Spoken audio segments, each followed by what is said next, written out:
ಬ್ರೇಕ್ಗಿಂತ ಮುಂಚೆ ಈ ಕೆರಗೋಡು ಹನುಮಧ್ವಜ ತೆರವು ಪ್ರಕರಣಕ್ಕೆ ಸಂಬಂಧಿಸಿದಂತೆ ಕುಮಾರಸ್ವಾಮಿ ಅವರು ಚಲುವರಾಯಸ್ವಾಮಿ ಅವರು ಪರಸ್ಪರ ಮಾತಾಡಿಕೊಂಡಿದ್ದು ನೋಡಿದ್ರೆ ಅದು it was very much under decorum. ಅಂದರೆ ಒಂದು ಗೆರೆ ಅಂತ ಇರುತ್ತಲ್ಲ, ಭಾಳ ಆ ಗೆರೆ ಒಳಗೇ ಮಾತಾಡಿದ್ರು ಇಬ್ಬರು. ರಾಜಕೀಯ ಆರೋಪಗಳು ಪ್ರತ್ಯಾರೋಪಗಳು ಏನಾದರೂ ಇರಲಿ, ಬಟ್ ಇಲ್ಲಿದೆ ನೋಡಿ ನರೇಂದ್ರ ಸ್ವಾಮಿ ಅವರು ಮತ್ತು ಸಿ ಟಿ ರವಿ ಅವರು ಮಾತಾಡ್ಕೊಂಡಿದ್ದು. ಡೋಂಟ್ ಮೈಂಡ್, ಅದಕ್ಕೆ ಬೀಪ್ ಹಾಕಿ ಕೇಳಿಸ್ಬೇಕು ನಾವು. ಕೇಳಿಸ್ಕೊಳ್ಳಿ ಒಂದು ಸಲ ಏನೇನು ಮಾತಾಡಿದ್ರು ಅಂತ. ಆ ದೊಡ್ಡ ಮನುಷ್ಯನ ಬಗ್ಗೆ ಇಲ್ಲಿ ಪ್ರಸ್ತಾಪ ಮಾಡ್ತಿರಲ್ಲ. ರಾಷ್ಟ್ರ ಧ್ವಜನ ತಾಲಿಬಾನ್ ಧ್ವಜ ಅಂತ ಹೇಳಿದ್ದಾನೆ ಸಿ ಟಿ ರವಿ. ಅಯೋಗ್ಯ. ಒಬ್ಬ ಸಿ ಟಿ ರವಿನ ಅಯೋಗ್ಯ ಅಂತ ನಾನು ಓಪನ್ ಆಗಿ ಕರಿತೀನಿ. ಯಾಕೆ ಗೊತ್ತಾ? ರಾಷ್ಟ್ರ ಧ್ವಜನ ತಾಲಿಬಾನ್ ಧ್ವಜ ಅಂತ ಹೇಳಿದ್ದಾನೆ. ನಾಲ್ಗೆ ಹಿಡ್ತಾ ಇರಲಿ ಅವನಿಗೆ. ಏನಂತ ಕರಿತಾ ಇದ್ದಾನೆ ಅವನು? ಭಾರತದ ರಾಷ್ಟ್ರೀಯ ಧ್ವಜನ ಏನ್ರಿ ರಾಷ್ಟ್ರಕ್ಕೆ ಅವಮಾನ ಮಾಡ್ತಾ ಇದ್ದಾರೆ, ಧ್ವಜಕ್ಕೆ ಅವಮಾನ ಮಾಡ್ತಾರೆ, ಹೆತ್ತ ತಾಯಿಗೆ ಅವಮಾನ ಮಾಡ್ತಾರೆ. ನಾವು ಯಾಕ್ರೆ ಭಯ ಪಡ? ಅವ್ರು ಯಾರು ಹಂಗಿರ್ತಾರೋ ಅಂಥವ್ರು ಮಾತ್ರ ಇಂಥ ಪದ ಬಳಸ್ತಾರೆ. ಬಹುಶಃ ನರೇಂದ್ರ ಸ್ವಾಮಿಯವರದ್ದು ಈಗ ಅವ್ರ ಮಾತಿನ ದಾಟಿನ ನೋಡಿದ್ರೆ ನೌ ಹಿ ಈಸ್ ಸೀಡ್ಲೆಸ್. ಆ ಕಾರಣಕ್ಕೆ ಅವ್ರ ಬಾಯಿಂದ ಅಂಥ ಮಾತು ಬಂದಿದೆ. ಅದು ರಾಜಕೀಯವಾಗಿಯೂ ಇರ್ಬೋದು. ಸೀಡ್ಲೆಸ್ ಅಂದರೆ ಗೊತ್ತಾನೆ, ಅದ್ರಲ್ಲಿ ಬೀಜ ಇರಲ್ಲ, ಹುಟ್ಟಲ್ಲ. ಅದರಿಂದ ಏನು ಹುಟ್ಟಲ್ಲ.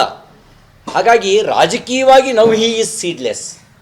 ಅದಕ್ಕಾಗಿ ಆ ಮಾತನ್ನು ಬಳಸಿರ್ಬೋದು ಅಂತ ನಂಗೆ ಅನಿಸುತ್ತೆ. 2008ರಲ್ಲಿ ನರೇಂದ್ರ ಸ್ವಾಮಿ ಪಕ್ಷೇತರನ ಗೆದ್ದಿದ್ದ ಅನ್ನೋದನ್ನು ಈ ಸಿ ಟಿ ರವಿ ಎಷ್ಟು ಸರಿ ನನಗೆ ಫೋನ್ ಮಾಡಿದ್ದು, ನನ್ನನ್ನು ಗೋಗರ್ದಿದ್ರು. ಯಾರ್ಯಾರು ಬಂದು ನನ್ನನ್ನು ಅವತ್ತು ಬೇಡಿಕೆ ಇಟ್ಟಿದ್ರು.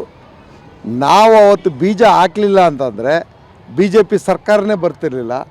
ಆವತ್ತು ಮೊದಲನೇ ಬೀಜ ಹುಟ್ಟಿಸಿದ್ದು ಈ ನರೇಂದ್ರ ಸ್ವಾಮಿ ನನ್ನ ತಿಳ್ಕೊಳ್ಳಿ. ಹಾಗಿದ್ಮೇಲೆ ಸೀಡ್ಲೆಸ್ ನಾನೋ ಅಥವಾ ಹೇಳ್ದವರು ಅರ್ಥ ಆಗುತ್ತೆ.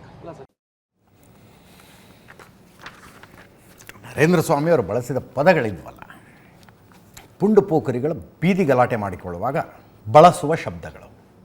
ಆ ಪುಂಡು ಪೋಖರಿಗಳ ಬೀದಿ ಗಲಾಟೆ ಮಾಡಿಕೊಳ್ಳುವಾಗಲೂ ಕೂಡ ಅಕ್ಕಪಕ್ಕದಲ್ಲಿ ತಮ್ಮ ಮನೆಯ ಹೆಣ್ಣು ಮಕ್ಕಳು ಇಲ್ಲ ಅನ್ನೋದನ್ನು ಖಚಿತಪಡಿಸಿಕೊಂಡು ಮಾತಾಡ್ತಾರೆ. ಆ ಶಬ್ದ ಅವ್ರ ಬಾಯಿಂದ ಹೊರಗೆ ಬರಬೇಕು ಅಂದರೆ. ಪಾಲಿಟಿಕ್ಸ್ ಡೆಫಿನೆಟ್ಲಿ ಇದೆ. ನೀವಿಬ್ಬರು ಪರಸ್ಪರ ತದ್ವಿರುದ್ಧ ಧ್ರುವಗಳಲ್ಲಿದ್ದೀರಪ್ಪ. ಮುಂಚೆ ಒಟ್ಟಿಗೆ ಇದ್ರಿ. ನರೇಂದ್ರ ಸ್ವಾಮಿ ಅವರು ಹೇಳಿಲ್ವಾ, ನಾನು ಪಕ್ಷೇತರನಾಗಿ ಗೆದ್ದಿದ್ದಾಗ ಎಷ್ಟು ಸಲ ಫೋನ್ ಮಾಡಿದ್ರಿ ಅಂತ. ಮುಂದೆ ಯಾವತ್ತೂ ಒಂದೇ ಧ್ರುವಕ್ಕೂ ಬರಬಹುದು. ಅವತ್ತು ಒಂಥರ ನಾಚಿಕೆ ಅನ್ಸೋದಿಲ್ವ, ಒಬ್ಬರ ಬಗ್ಗೆ ಒಬ್ಬರು ಇಂಥ ಶಬ್ದಗಳನ್ನು ಬಳಸ್ಕೊಂಡಿದ್ವಿ ನಾವು ಅನ್ನೋದು. ವಿಚಿತ್ರಪ್ಪ ಇದು. ಮುಖ್ಯಮಂತ್ರಿಗಳು JDSನವರ ಪ್ರಚೋದನೆಯಿಂದಲೇ ಈ ಗಲಾಟೆಯಾಗಿದ್ದು ಅಂತ ಹೇಳಿದ್ದಾರೆ. ಜನರನ್ನು ಪ್ರಚೋದಿಸಿ ಗಲಾಟೆಗೆ ಎಬ್ಬಿಸಿದ್ದೇ ಕುಮಾರಸ್ವಾಮಿ. ಗ್ರಾಮ ಪಂಚಾಯತಿಲಿ ಏನು ಅನುಮತಿ ಕೊಟ್ಟಿದ್ದಾರೆ, ಟ್ರಸ್ಟ್ನವರು ಮುಚ್ಚಳಿಕೆ ಬರೆದು ಕೊಟ್ಟಿದ್ದಾರೆ, ಅದಕ್ಕೆ ಒಪ್ಕೊಂಡು ಯಾರು ರಾಜಕೀಯ ಮಾಡ್ತಿದ್ದಾರೆ ಅನ್ನೋದು ಮುಖ್ಯಮಂತ್ರಿಗಳ ಪ್ರಶ್ನೆ. ಕೇಳಿಸ್ಕೊಳ್ಳಿ. ಕುಮಾರಸ್ವಾಮಿ ಅವರೇ ಪ್ರಚೋದನೆ ಮಾಡಿ ಗಲಾಟೆ ಎಬ್ಬಿಸಿರೋರು. JDSನವರು BJPಯವರು ಅವರೇ ಜನಗಳನ್ನು ಪ್ರಚೋದನೆ ಮಾಡಿ ಗಲಾಟೆ ಎಬ್ಬಿಸಿರೋರು, ಶಾಂತಿ ಕದಡಿರೋದು ಅಲ್ವಾ? ಕುಮಾರಸ್ವಾಮಿಯವರು ತಪ್ಪು, BJPಯವರು ತಪ್ಪು ಅನ್ನೋದು ಸ್ಪಷ್ಟವಾಗಿದೆ ಅಲ್ವಾ? ಯಾಕೆಂತಂದರೆ ಅಲ್ಲಿ ಪಂಚಾಯತಿಯವರು ಇವರಿಗೆ ಪರ್ಮಿಷನ್ ಕೊಟ್ಟಿದ್ದಾರೆ.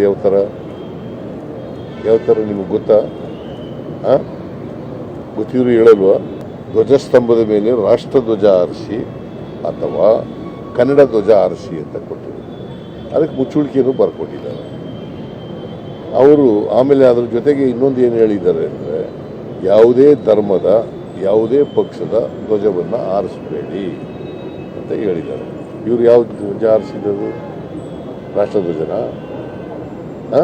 ಕನ್ನಡ ಧ್ವಜನ, ಮತ್ತು ಯಾವ ಧ್ವಜ ಆರಿಸಿದ್ರು?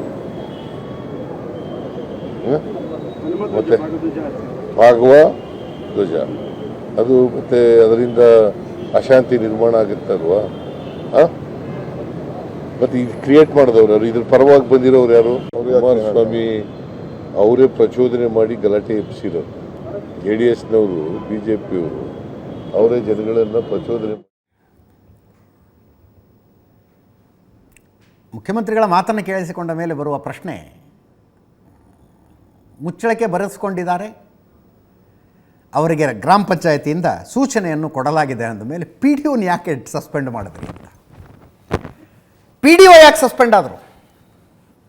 ಎಲ್ಲ ಕರೆಕ್ಟಾಗಿದೆ ಅನ್ನೋದಾದರೆ ಕಾರಣ ಇರಬೇಕಲ್ಲ. ಕಾರಣಗಳನ್ನು 5 ಕಾರಣಗಳನ್ನು ನಿನ್ನೆ ಜಿಲ್ಲಾ ಪಂಚಾಯತ್ ಸಿ ಒನೇ ಕೊಟ್ಟಿದ್ದಾರಪ್ಪ. ಈ ಮಧ್ಯದಲ್ಲಿ ಚಲುವರಾಯಸ್ವಾಮಿಯವರು ಕೆರಗೋಡಿಗೆ ಅಂತ ಬರಲಿಲ್ಲ, ಕೆರಗೋಡು ಮೂಲಕ ಹಾದು ಹೋಗ್ಬೇಕಾಗಿತ್ತು ಅವರು. ಅವರ ಕಾನ್ವಾಯ್ ಬರ್ತಾ ಇದೆ ಅಂದ ತಕ್ಷಣ ಗ್ರಾಮಸ್ಥರ ಮುತ್ತಿಗೆ ಹಾಕಿ ಗಲಾಟೆ ಮಾಡಿದ್ರು. ಇವತ್ತು ಪ್ರಶ್ನೆನೂ ಬಂತು, ಸ್ಥಳೀಯ ಶಾಸಕ ರವಿ ಗಣಿಗ ಯಾಕಲ್ಲಿ ಹೋಗಲಿಲ್ಲ ನೆನ್ನೆ ಪ್ರಶ್ನೆ ಬಂತು. ಅವ್ರು ಹೇಳಿದ್ರು, ನನ್ನ ಫ್ಲೆಕ್ಸ್ ನೋಡಿದ್ರೆ ಆಕ್ರೋಶಗೊಳ್ತಿದ್ದಾರೆ ಜನ, ನಾನು ಹೋದ್ರೆ ಬಿಡ್ತಾರಾ ಅಂತ. ಫ್ಲೆಕ್ಸ್ ನೋಡಿದ್ರೆ ಆಕ್ರೋಶಗೊಳ್ತಾ ಇದ್ದಾರೆ, ನಾನು ಹೋದ್ರೆ ಬಿಡ್ತಾರಾ ಅಂತ ಕೇಳಿದ್ರು ನಿನ್ನೆ ಶಾಸಕ. ಇವತ್ತು ಚಲುವರಾಯಸ್ವಾಮಿ ಅವ್ರು ಕಾನ್ವಾಯ್ ದಾಟಿ ಹೋಗ್ತಾ ಇತ್ತು ಅಷ್ಟೇ, ಕೆರಗೋಡಿನ ಮೂಲಕ ಹೋಗ್ತಾ ಇತ್ತು. ಕೇಳಿಸ್ತಾರೆ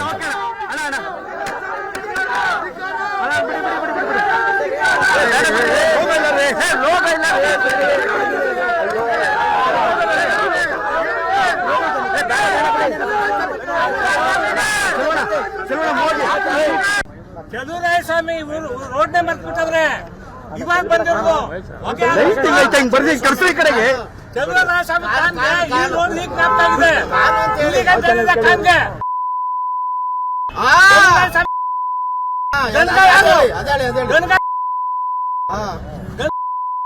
ಈಗ ಈ ರೋಡ್ ಜ್ಞಾಪಕ ಬಂದಿದೆ. ಮೊದ್ಲು ಅವ್ರಿಗೆ ಮೊದ್ಲು ರೋಡ್ ಜ್ಞಾಪಕ ಇಲ್ವಾ? ಈಗ ಯಾಕೆ ಬಂದ? ಇವತ್ತು ಈ ಮಾರ್ಗ, ಈ ರೋಡ್ ಇವತ್ತು ಸಿಕ್ಕಿದೆ. ಇವತ್ತು 8-10 ದಿನದಿಂದ ಈ ರೋಡು ಇರ್ಲಿಲ್ಲ, ಇವತ್ತಾಗಿದ್ದೆ ಅವ್ರಿಗೆ. ಯಾಕೆ ಎಲ್ಲ ಬೇಳೆ ಬೆಲ್ಲನ್ ಬೇಯಿಸಾದ್ಮೇಲೆ ಜನಗಳ ಗಲಭೆ ಸೃಷ್ಟಿ ಮಾಡಲೇಬೇಕು ಅಂತ ಪಣ ತೊಟ್ಟಿರುವಂತದ್ದು ಇದೇ ಉಸ್ತುವಾರಿ ಸಚಿವರು ನಮ್ಮ ಗಣಿಗಾರವಿ MLA ಕುಮಾರ್ ಅವರು ಇವರು ಕಾನೂನು ಚೌಕಟ್ಟಲ್ಲಿ ಯಾವುದೇ ತರ ಕೆಲಸ ಮಾಡಿಲ್ಲ ಅಂತ ಹೇಳ್ತಾರಲ್ಲ. ಇದನ್ನು ಬೇಕು ಅಂತಂದ್ರೆ ಇವರು ಬೇಕು ವೈಯಕ್ತಿಕವಾಗಿ ಕೆರಗೋಡ್ನಲ್ಲಿ ಗಲಭೆ ಸೃಷ್ಟಿ ಮಾಡಲೇಬೇಕು ಅಂತ ಪಣ ತೊಟ್ಟಿರುವಂತವ್ರು ಇವರು. ಇಲ್ಲಿಗೆ ಬಂತು ಪರಿಸ್ಥಿತಿ ನೋಡಿ. ಗ್ರಾಮಗಳಲ್ಲಿ ರಾಜಕೀಯ ಚರ್ಚೆ ಆಗೋದಿಲ್ಲ, ರಾಜಕೀಯ ಇರೋದಿಲ್ಲ ಅಂತ ಹೇಳೋದಿಲ್ಲ.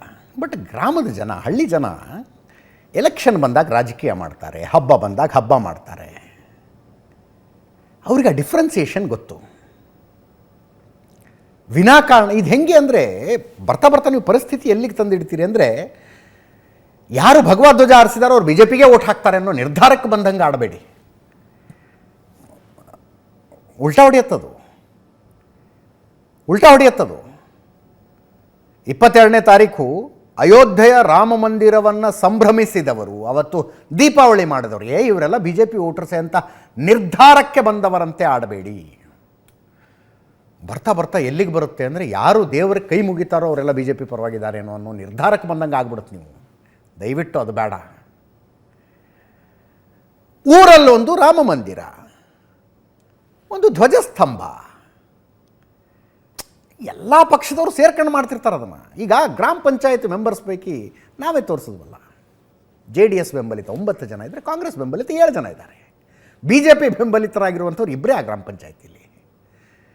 ಅವರೆಲ್ಲರೂ ಸೇರ್ಕೊಂಡು ಗ್ರಾಮ ಸಭೆಯಲ್ಲಿ, ಸಾಮಾನ್ಯ ಸಭೆಯಲ್ಲಿ ಒಪ್ಪಿಗೆ ಕೊಡ್ತಾರೆ ಅಂದರೆ ಅವ್ರ ತಲೆಯಲ್ಲಿ ಏನೂ ರಾಜಕೀಯ ಇರಲಿಲ್ಲ. ರಾಜಕೀಯ ಬಂದಿದ್ದು ಯಾವಾಗ ಅಂದ್ರೆ ಧ್ವಜ ಇಳಿಸ್ದಾಗ ಬಂದಿದ್ದು ರಾಜಕೀಯ, ಇದು ಧ್ವಜ ಹಾರಿಸ್ದಾಗಲ್ಲ.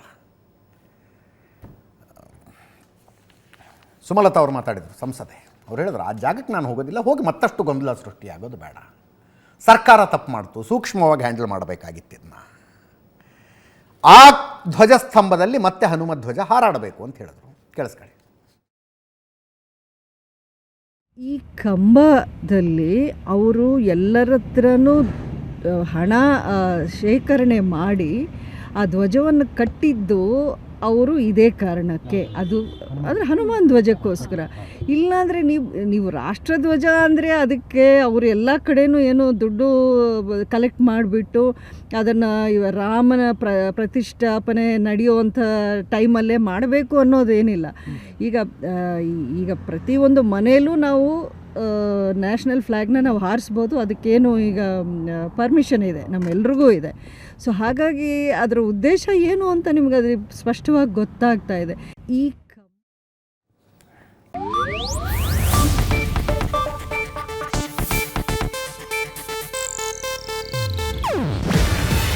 ಇದು ಏಷ್ಯಾನೆಟ್ ನ್ಯೂಸ್ ನೆಟ್ವರ್ಕ್ ಪ್ರಸ್ತುತಿ. ನೀವು ನೋಡ್ತಿದ್ದೀರಾ ಏಷ್ಯಾ ನೆಟ್ ಸುವರ್ಣ ನ್ಯೂಸ್.